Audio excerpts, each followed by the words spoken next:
Welcome back to the Red Rising Recap series, where each video gives you a quick recap of each book in the Red Rising Saga by Pierce Brown in under 10 minutes. This episode is Book 1, Red Rising, and will contain spoilers for just that book. If you missed the primer about the world of Red Rising, including notable characters, you can watch that and come back. Red Rising is told from the perspective of Darrow, a 16-year-old helldiver in the Lambda clan in the mines of Lycos. Helldivers are, of course, the coolest kind of miner, and he is a cocky little shit, but in an almost immediately lovable kind of way. He's married to Io, and he loves the shit out of her. They live with his mother, Deanna. His father was hung when Darrow was a boy for participating in a peaceful protest. One night after their clan doesn't win the laurel, which is the prize for mining the most in a given period, even though they definitely did mine the most, Io takes Darrow to a hidden garden that she's found. While there, after they get busy with it, she talks about how she lives for a world where Reds are free. He replies, "I live for you." And she says, "Then you must live for more." They are caught and whipped, and while she's being whipped, Io sings a forbidden song, the Reaping Song. The Archgovernor of Mars, Nero Augustus, is there, and he orders her to be hung. They let her pick one person to speak with and say goodbye, but she picks her sister Dio and not Darrow. That'll be relevant in book 2. They hang her right then and there. It's against the rules for the dead who are hung to be buried, because obviously they want to leave them up there as a reminder. But Darrow cuts Io down to bury her that night. On his way, his uncle Neril intercepts him and gives him something to drink. Darrow buries Io in the secret garden and is caught and hung immediately after. Darrow then wakes up being dug up from the shallow grave where Neril had buried him.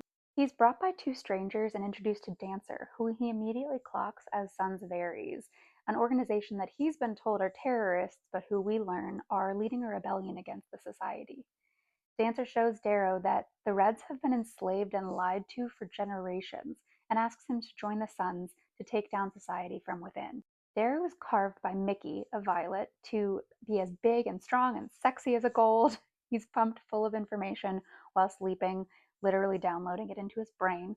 Harmony, a red, trains with him physically. Mateo, a pink, teaches him all about gold manners and society. Darrow is given a new surname, O Andromedus, and given a fake background and dead parents, of course.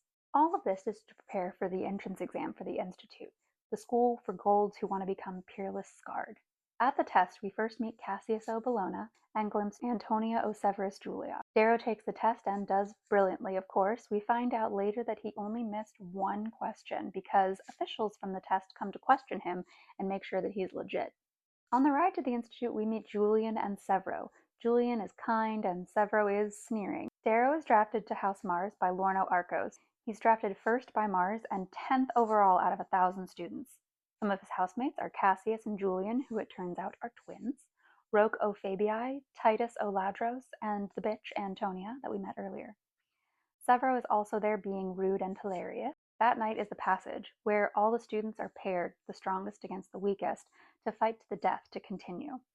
Darrow is paired with Julian and has to kill him. It's really fucking depressing. Cassius is understandably distraught and angry and wants to know who killed his twin. Darrow obviously doesn't tell him and lets him believe that it was Titus, who is an asshole, so we don't much care. I'm not going to talk about all the details of the Institute because in reality it's not that massively important to the larger story of the series, just bits and pieces, and you need to reread it to appreciate the relevance of them later on because their relevance is mostly in the emotions that they evoke in our main characters and in us, the reader. Instead, I will quickly run through the main plot points, and please don't come for me if I left something out. This was really hard to narrow down. We meet Fitchner, the proctor of House Mars. We find out later that he's Severo's dad, which is fitting because they're both rude, lovable assholes. Roque, Cassius, and Darrow become fast friends and call each other brother, and their friendship makes Darrow question what he knows of golds. House Mars breaks into 4 factions, one led by Titus, the asshole, one led by Antonia, the cunt, one led by Darrow and Cassius, and then Severo fucks off by himself to wank in the bushes, but turns up every now and then to help Darrow out of whatever pickle he gets into. The Howlers are born during the Institute, starting during the early split in House Mars, and then growing later to include the new members of the joint house crew led by Darrow and Mustang. They wear wolf cloaks because Severo shows up at one point wearing the skin of a wolf, and then each person who wants a wolf cloak has to skin it themselves. Howlers howl when they go into battle, starting when House Mars and House Diana join up to take down House Minerva. Titus is the fucking worst, raping other students and just generally being a monster. Darrow tricks Mustang, the leader of House Minerva, into taking Castle Mars and imprisoning Titus.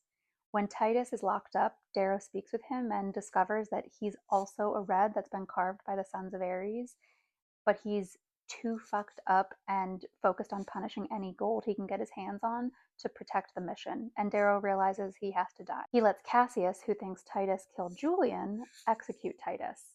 Antonia, the cunt, is bribed by the jackal who Mustang warned Darrow of to try and kill Darrow. Sweet Leah ends up being killed, and Roke is injured, and we don't see Roke again until the end of the book. We meet Lilith O'Ferron, a member of House Pluto and an absolute psycho, who delivers a hollow cube to Cassius from the jackal that shows Darrow killing Julian in the passage. Cassius lures Darrow out of the castle and stabs him in a duel and leaves him for dead. Darrow is rescued by Mustang, and we get a fabulous nursing back to health montage. They decide to change the paradigm together and shift how they approach the game, winning Darrow lots of friends and allies, including Pax and Tactus. Their crews start collecting standards and racking up points. We finally meet the jackal, and our favorite giant Pax gets killed when the jackal saws off his own hand and stabs Pax, who is protecting Darrow. R.I.P. We learn that the jackal is Adrius O. Augustus, the son of the Archgovernor of Mars, the guy who executed Io, and he's paying the proctors to ensure that his son wins the Institute.